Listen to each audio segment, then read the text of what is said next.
The meteorologist was reviewing satellite data at 3 a.m. when she noticed an unusual heat signature over a residential area that shouldn't have been there.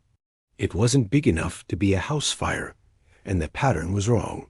Looked more like scattered heat sources across multiple backyards in a low-income neighborhood about 15 miles from the station.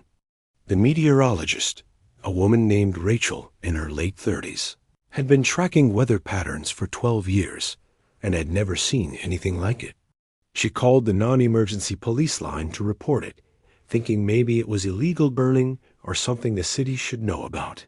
The dispatcher thanked her, but said unless there was visible smoke or a specific complaint, they couldn't send anyone. Rachel couldn't stop thinking about it during her morning broadcast. After her shift ended at noon, she drove to the neighborhood herself, just curious about what could create that kind of heat pattern. What she found was dozens of families using propane camping stoves and charcoal grills on their porches and in their yards to cook food, because the natural gas company had shut off service to the entire area 3 days earlier over unpaid bills from the previous property owner. The families were renters who had paid their rent on time, but the landlord had pocketed the money instead of paying utilities. Now 200 people, including elderly residents and families with young kids, were cooking outside in January because they had no other option and couldn't afford to move or break their leases. Rachel went back to the station and didn't say anything to anyone, just started making phone calls.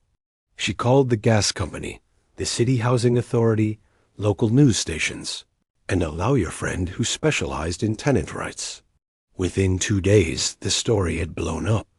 The gas company restored service after the city threatened their operating license, and the landlord was facing criminal charges for theft and endangerment. But Rachel didn't stop there.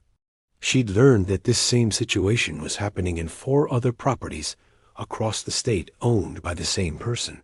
She spent 3 weeks investigating on her own time, collecting utility shutoff records and interviewing tenants, then handed everything to the state attorney general's office. The landlord lost all 5 properties and faced federal charges. 6 months later, Rachel received a package at the station.